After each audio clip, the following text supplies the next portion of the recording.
Hi church, welcome to our Sunday gathering again.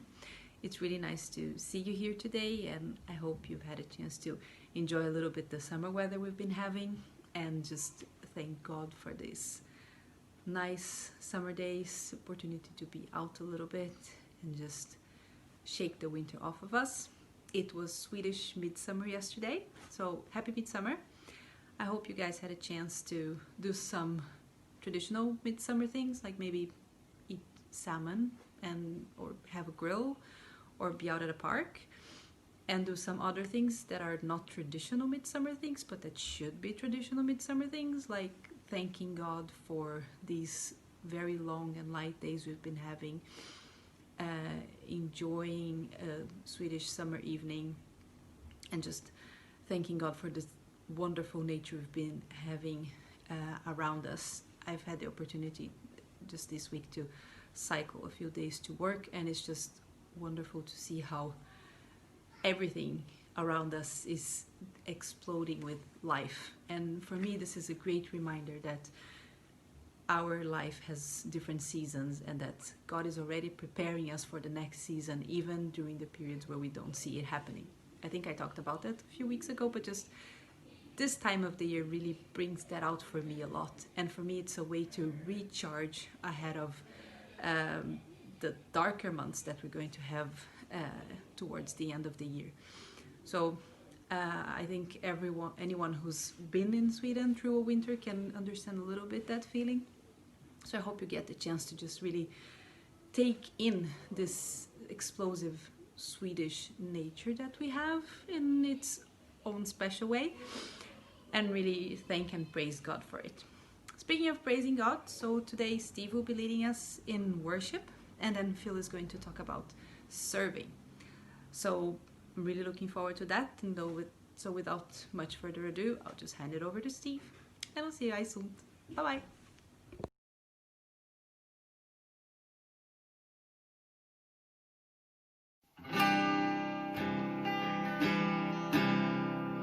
Your love is amazing, steady and changing.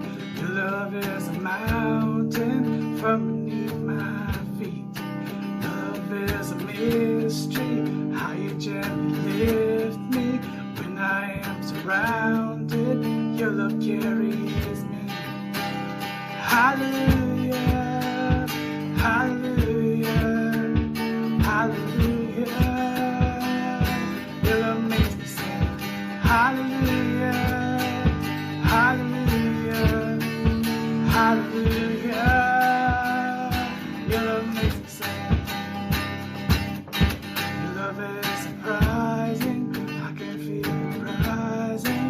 All the joy that's growing deep inside of me. Every time I see you, all your goodness shines through. I can feel this God's song rising up in me. Hallelujah, hallelujah, hallelujah. Your love makes me sing. Hallelujah, hallelujah, hallelujah. Your love makes me sing. Yes, you make me sing. Lord, you make me sing. Make me sing.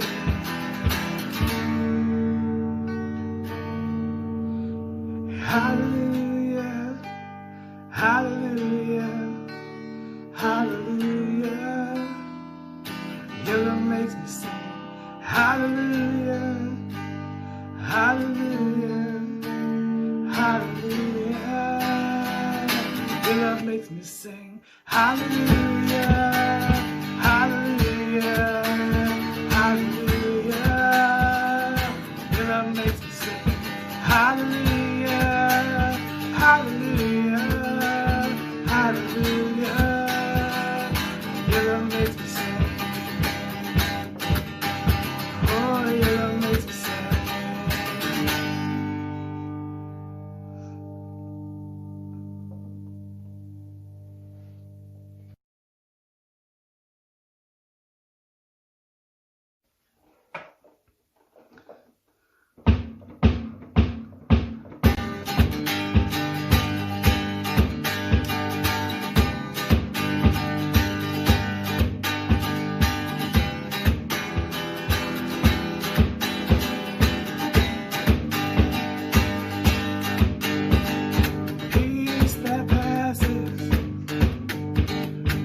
understanding,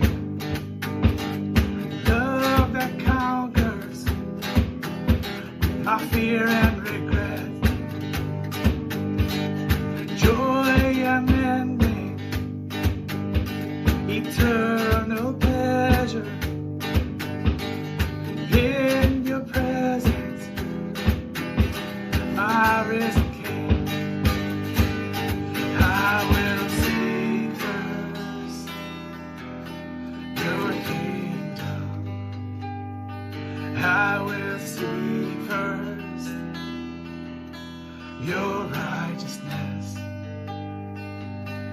Everything I need, you will provide for me. My heart is to seek first your kingdom. Whoa, whoa, whoa, whoa,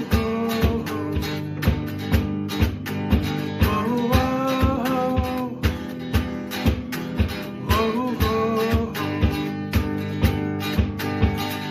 Peace that passes my understanding,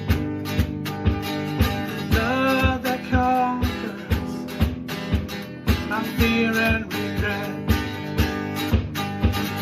joy unending, eternal pleasure in your presence, my risen King. I will seek first your kingdom. I will seek first your righteousness. Yeah, and everything I need, you will provide for me. My heart is to seek first your kingdom.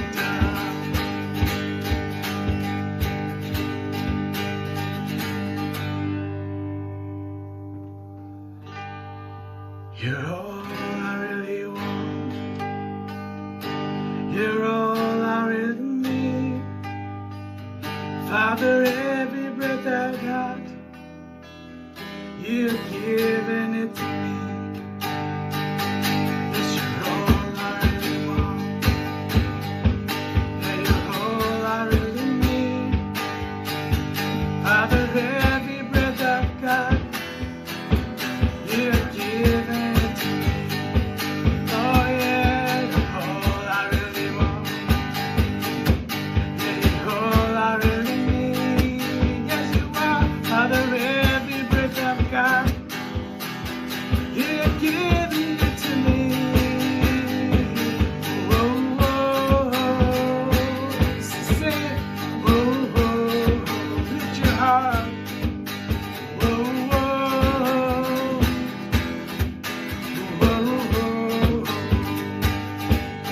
I will seek first your kingdom. I will seek first your righteousness.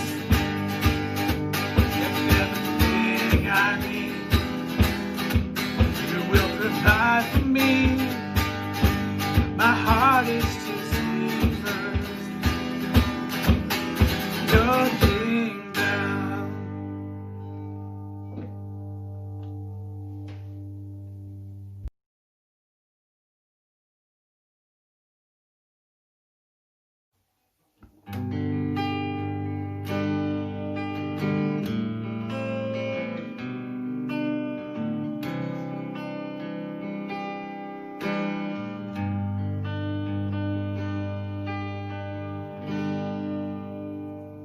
Oh, kneel me down again here at your feet. Show me how much you love humility. Oh, Spirit, be the star that leads me to the humble heart of love. I sing you. You are the God of the broken, the friend of the weak. You wash the feet of the weary, embrace the ones in need. I want to be like you, Jesus, to have this heart in me. You are the God of the humble.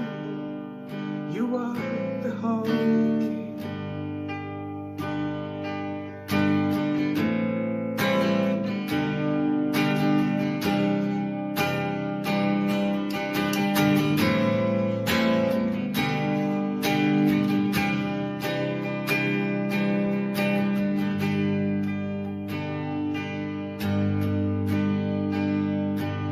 Oh, kneel me down again, here at your feet.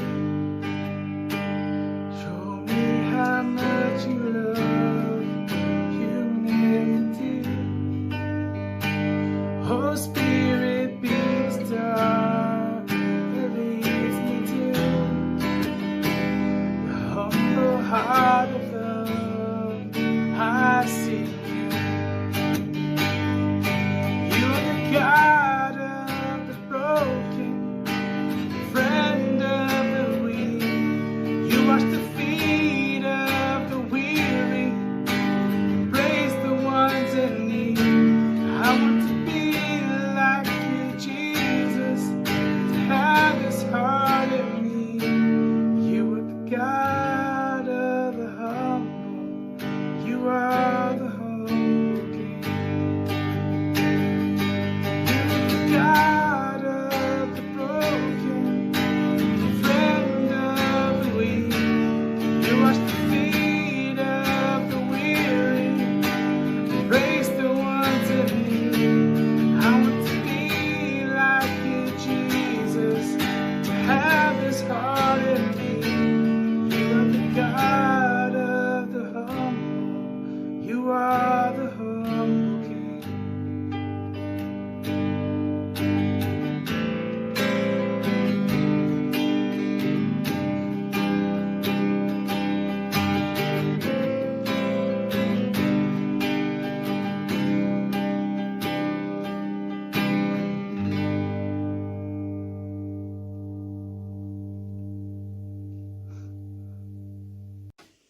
Hi, church. So how have I grown in my relationship with God through serving? That will always take me back to when I first started serving many years ago. I was new Christian and I had received Christ as my Savior. I started reading the Bible, spending time in God's presence. And as I was filled up with His love, I just had this urge of sharing God's love. And I thought the best way would be to go to that church I was going to at that time and serve people. And I realized from that time onwards that I need God's love. I need to spend time in God's presence to be filled with love so that can flow through me and I can love others. And I learned that, Jesus was walking in God's love all the time on earth, and He was called to love others. Same thing with Jesus loving us, and we have been called to love others, and it's through Christ's love that we can love others. My second point I want to mention is that as I was serving other people, I discovered these gifts that God had put within me, and God started to reveal these gifts that I never knew I had, which is an amazing journey itself. And the third point I want to mention is that as I was serving people in church or at work, in my community, I was taken outside my comfort zone. So it wasn't always me being put in a position where I felt comfortable, this is what I want to do. But sometimes God would say, you're going to do this. And I didn't think I was able to. I didn't think I was equipped to do it. But God would say, while I was praying, God would say, no, I've given you the equipment you need to do these things. So throughout the journey of life, I learned that I grow the best when I'm outside my comfort zone. So that's my experience of serving. Thank you. So I think this week we're looking at serving God. I remember preaching about this several years ago, and I had a little acronym which I found quite useful for considering basically why we serve, how we serve, what we do when we serve. And it doesn't actually include gifts or calling. The Bible's full of people who say they don't have the gift. Moses said he wasn't articulate enough to serve God in the way God had for him. Amos said he was too young. Isaiah wasn't clever enough. So we're not often the best judge of whether we've got a gift. So how I found this helpful, it's an acronym that spells out DONG, D-O-N-G, like the bell, DONG. And it's almost in reverse order of importance. So the D stands for desire. Do you have a desire to serve in this way? Too often we can end up serving in a disgruntled way. We're doing things we don't really have a desire, but nobody else could do it. We felt obliged. We don't have a real desire. So do you have a desire to serve God in the way you're serving? More importantly than that, is there an opportunity to serve God in that way? Is there something where there is a shortage, there's a need for you? Is there an opportunity for you to do the thing you feel that you feel led to serve in that way? So the O is opportunity. Third thing, again, even more important perhaps, is there a need? Is there a need to serve in that way? Maybe you long to start a youth group, but there's no kids. Maybe you long to lead the worship, but nobody can sing. Is there a need? We mustn't be driven by our own longings. Is there a need to serve God in that way? But I think the most important thing is the G. Is it glorifying to God? Is the service we do glorifying to God? And I think of a lady at my old church. We were talking about serving God, and she said, all I ever do really is in the kitchen. Well, this lady had been serving in that way for 50 years, and everyone talked about how faithful she'd been in her service. Her service, whilst not up front, not necessarily noticed by everybody, was completely to glorify God. So I found that helpful over the years to think about those four things. Is it something we have a desire to do? Is it something there's an opportunity to do? Is there a need? And most importantly, is it glorifying to God? I hope that's helpful. Welcome, my name is Phil and I'm one of the team here at Grace Church, and it's my privilege to speak to you today. We're looking at our series on grow. How do we grow as people? How do we grow as Christians? What does that mean? What does that look like? We're looking at the habits and the practices that shape us and form us. We believe spiritual growth and personal growth to be a good thing, something that should give us great joy and be a motivation to us. How do we become more like Christ? We believe Jesus Christ is the perfect representation of what a human should look like. He's God in human form, showing us what it is to be fully human and to be fully alive. What does it mean? And if we grow in that, we become therefore more like him. And so as men and women, he is our example. And so one of the things that we notice is what do we do? What does Christ do, and what do we do? He was a man of scriptures. He was a man of prayer. He was a man of love. He was a man of worship. He was all of these things.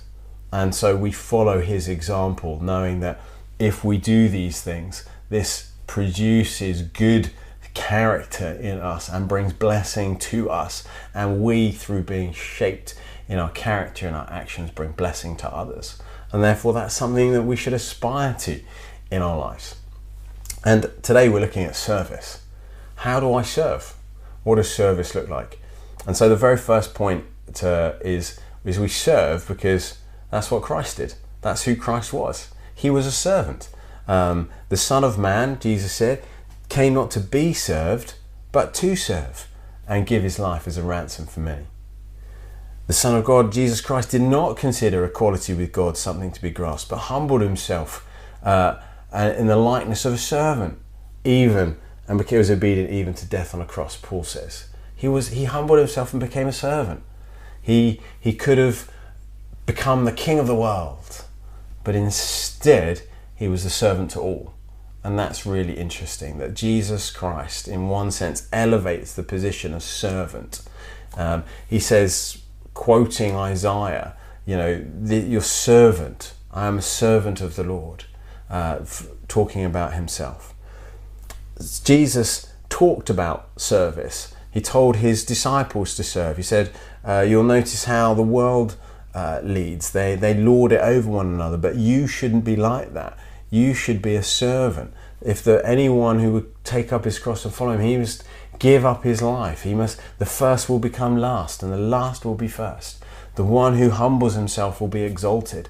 Jesus flips leadership up on its head and says the defining aspect of Christian leadership, the defining aspect of the Christian life actually is one of service. So you see this theme, as you notice it all through the scriptures. Jesus Christ was a servant, and therefore who are we to think? In fact, he even said that when he was kind of taking on the Satan in the wilderness, and he said that you must remember this: the first duty is to worship the Lord and to serve him. To serve him.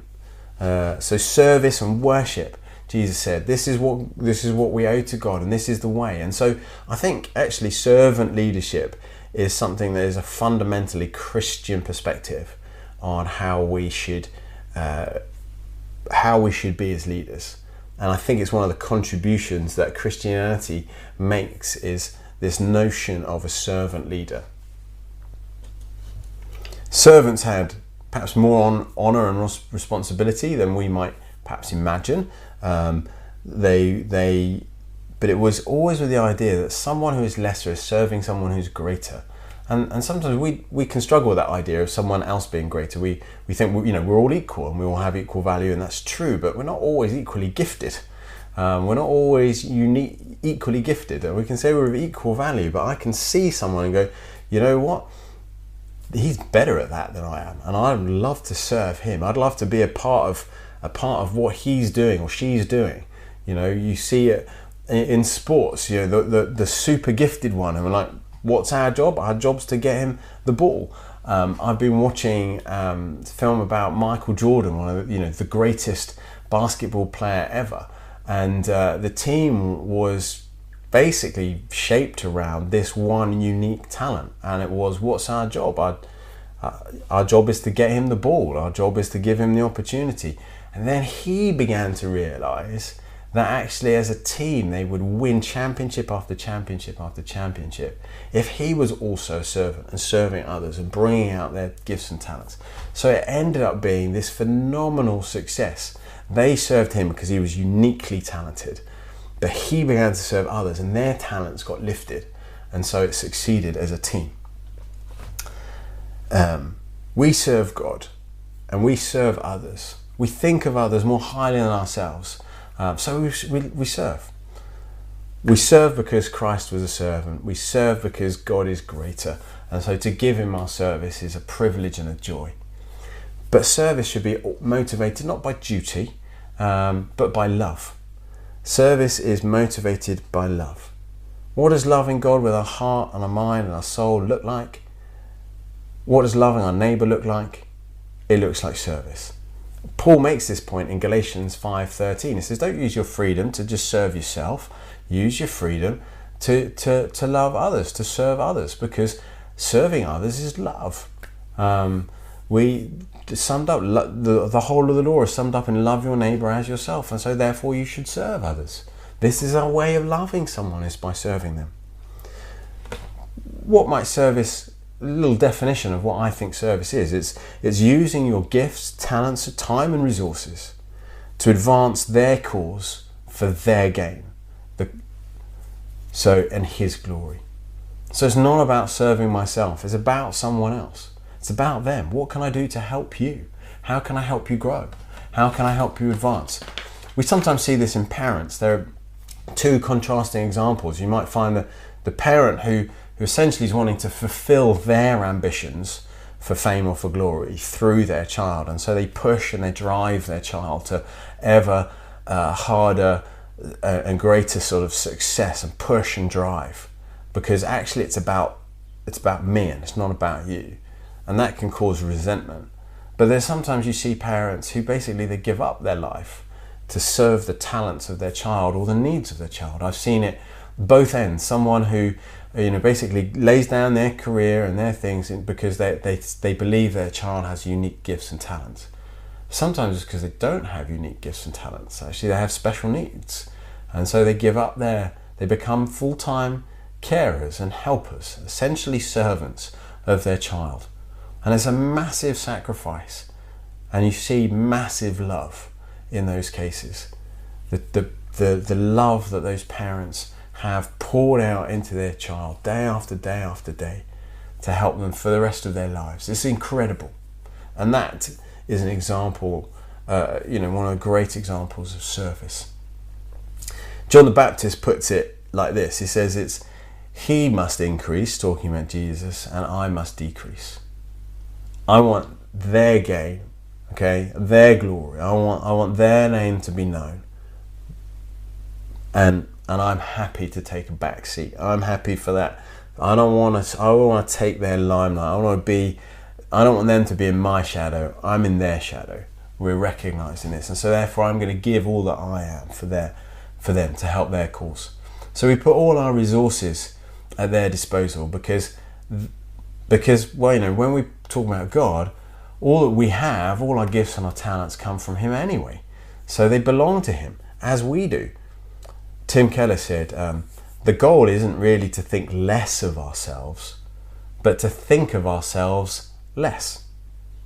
So not to think less of ourselves, I'm not very good and I can't do this, and I'm not really worth anything, so I don't know why I should do that. That's to think less of yourself. Don't do that. But just to stop thinking about yourself so often. Think of yourself less. Instead, think of someone else. Think of him. And we can find enormous satisfaction, joy, peace, and well-being in making serving, if you like, our default setting. And if, of course, in a church culture, if everyone does that, if everyone is doing that, then we should find ourselves in an incredibly loving, an incredibly supportive, and an incredibly ego-less environment. Because our basic question shifts from me to us.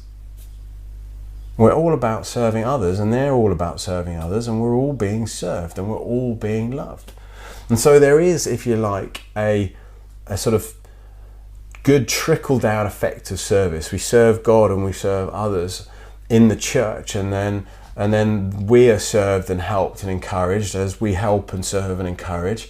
And then as we have opportunity, we do good to those outside of the circle of church, and we look to serve them as we have opportunity. And so it flows down out from the, if you like, throne and through the church and out into the world.